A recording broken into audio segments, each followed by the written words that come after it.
but there is one overarching message that will unify the many issues that we're going to discuss today. And that message is that whether you look at the issues we're going to discuss as national security issues, whether you look at them as humanitarian issues, or whether you look at them as strategic issues, overall there is one answer. And that answer is an answer that's going to address the humanitarian concerns of those here. It's going to address the political and strategic concerns of those who are here. And it's going to address the national security issues of those who are here. And that issue is delisting the MEK so that it can continue to mount a strategic mission, which is to overthrow the mullahs in Tehran. I'd like to begin today with the issue of national security. And as I do, I'd like to read a letter from General Jim Jones, President Obama's former national security advisor, Commander Supreme Allied, Commander of Europe, Commandant of the Marine Corps. The United States has tried to play a constructive role in resolving this problem, but has had limited success thus far, despite a daily effort of several interlocutors. Recently, a senior UN official has admitted that the United Nations reporting on the conditions of Camp Liberty were deliberately overstated and were not reflective of a reality which was much worse. The right thing to do, the humanitarian thing to do, is for the United States to remove the terrorist listing currently ascribed to the people of Camp Ashraf and Liberty and to champion a program of third country repatriation as soon as possible. Thirdly, there should be a renewed effort by the United Nations to act as it is expected to act in such matters. And lastly, the United States and its like-minded allies should do whatever is necessary to alter the atrocious behavior of the government of Iraq in this manner. Jim Jones. Otherwise, how is it that the American people don't know that a guy who we have propped up, put in, spent our blood, our treasury, our youngsters who've given up their lives for freedom, for the safety of this country, the hundreds of billions of dollars that we have poured into Iraq, that we are supporting a corrupt, vicious dictator who is working with the Iranian mullahs to destroy this country. Incredible. Incredible. MEK has been the sworn enemy of the corrupt mullahs who are there now. Let's make them our friend. Let's bring down terrorism.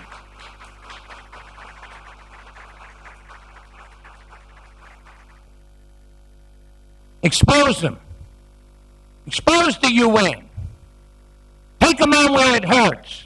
David Phillips spoke so eloquently that he was shocked and disappointed after checking all of the people who entered the camp, looking for those who would bring harm to our country, putting them through vigorous security checks, and he couldn't find one out of the approximately 3,000. Not one. And then he wondered, what were his men doing there? Why were these people there? Now we call Camp Liberty something that people think they should be proud of. We should be shocked. We should be horrified. And we can and should do everything we can to bring this to the attention of the public and rally them to our cause. The Iraqis are no friends of ours.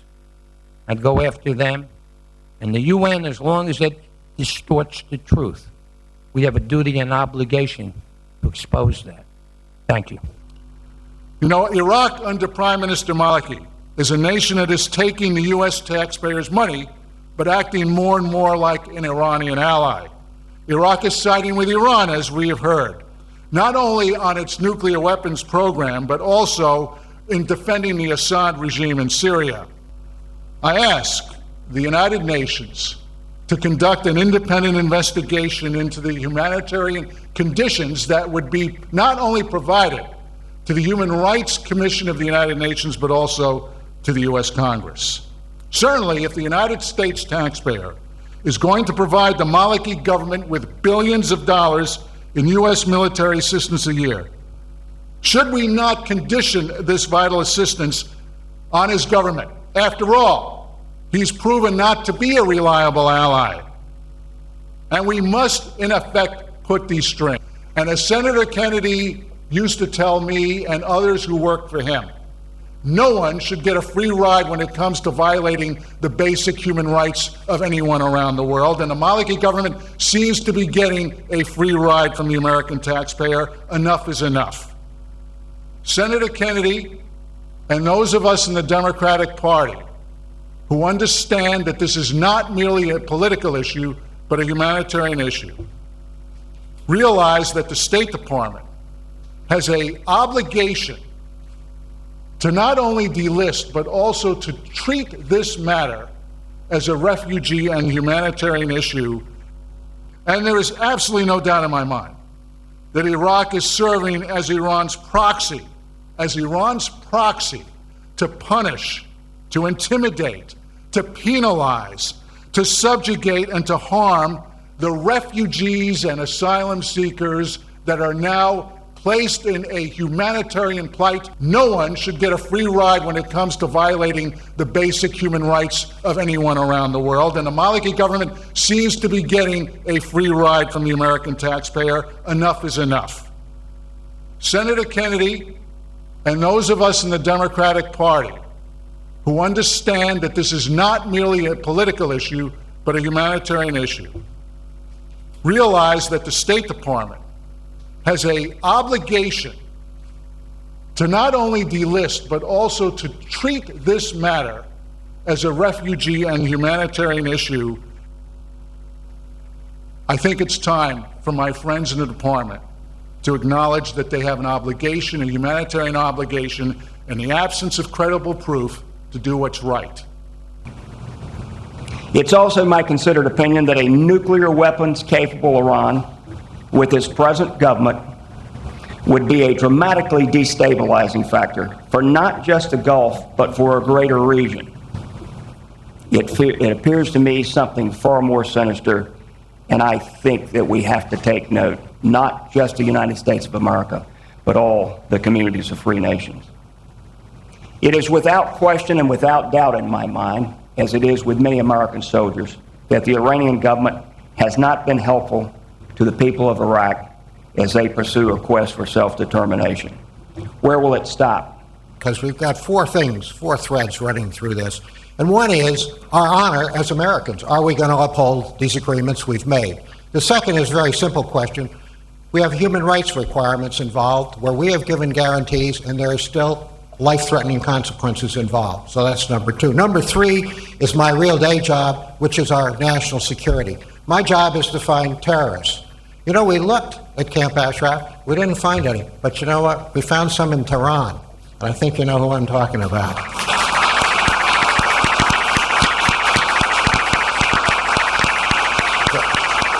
The last issue I want to bring out is there are huge strategic consequences ongoing in dealing with the Iranian question these days.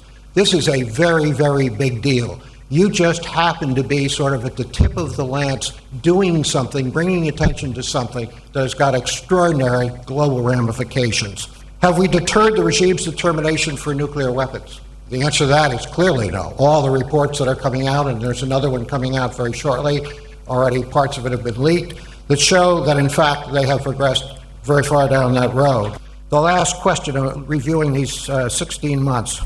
Have we lived up to our obligations to protect the human rights of the people of Camp Ashraf? And I answer to that, no, we haven't done as well as we should. It seems to me that the folks in Camp Ashraf are honoring their agreement, and it's other people who are not honoring their agreement.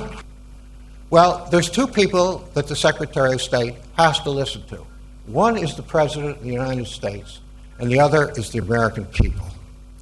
I think it is very, very clear that that question needs to be put out there. In this election, there's a lot more at stake, as I have said. It's not just American honor. It's not just the protection of the people or the convenience or the inconvenience of the people being moved from Ashraf to liberty. It's their well-being. It's life and death. It's not just the national security of the country and dealing in our relationships with Iran. That's critical because of nuclear proliferation. It's the whole domino effect if we get this wrong. You happen to be in a critical, pivotal point. Make your voices heard. God bless you all. Thank you. First of all, the whole key, the things that we want to focus on, the things that we want to make happen, is to make sure that MEK is delisted. If that happens, it opens up, it takes away the whole issue of Ashraf, it takes away the issue of Camp Liberty. The European Union has delisted, Great Britain's delisted, but the only other country that has not delisted is the United States of America. We have a federal decision by the federal court that says that the State Department has to make a decision, doesn't say what that decision will be, but has to make a decision by October 1st. That's a plus in our favor. There's not a real logical argument out there against delisting the MEK. And matter of fact, there's a very, very logical argument out there for delisting the MEK. Constantly in amazement, but it just amazes me every time that here we're expecting people to live in these conditions, and there's no reason for it. They should be changed. The very conditions that they live in are being artificially imposed on these people, on your people, on the Iranians who have lived in Iraq and then are seeking their own personal freedom. What has happened? Well, the UN official made the revelation that he was coerced and actually the truth was being hidden. The truth was being hidden to the reports to the UN in New York and to other entities. It's pretty astounding. And that needs to be constantly raised before the American people. From a justice perspective, it would appear to me to be the only thing that we could do. After watching the promises that were made in 2003 to the residents of Camp Ashraf, after watching many of those promises be broken, understanding the disarmament of the people at the camp in exchange for the promises that were made to them, and then sort of an ongoing series of promises, not just the United States government, the United Nations, but really the international community made to the citizens of Camp Ashraf, to know that in many respects those have been broken, and really unilaterally broken on one side. To understand how that has impacted their ability and really their quality of life, their ability to have a humane existence. This notion of transferring from Ashraf to liberty, and that it would be, in a sense, a transition. For the American people, a transition from one place to a worse place on your way to a better place is not a just transition. Even in times where they may not substantively be able to affect the decisions made, they can certainly give you the added sort of strength of numbers and the strength of voice to say, we want justice. We want justice in Iran, but we also look to the people at Ashraf and liberty, as we've said today, as asylum seekers, as refugees, and that their conditions that they currently live and exist under are not just conditions, are not humanitarian conditions, and we, the people of America, we breathe something different than that which we see happening in Ashraf and Camp Liberty. As you know, about 2,000 residents have moved from Ashraf to Camp Liberty, and some 1,200 remain. And more convoys appear to be planned, notwithstanding that the Iraqi military, who are supposed to maintain the security of the residents, appear to have been conducting an ongoing campaign of harassment that seems designed to provoke a response that would be used to justify yet another round of violence by Iraqi troops. a campaign in the face of which the residents of Ashraf appear to have shown remarkable restraint. Notwithstanding that, the residents have taken the initiative and announced that despite the disgraceful behavior of Iraqi authorities, an additional 400 residents of Camp Ashraf will relocate to Camp Liberty, and they are making ready to do that even as we speak here.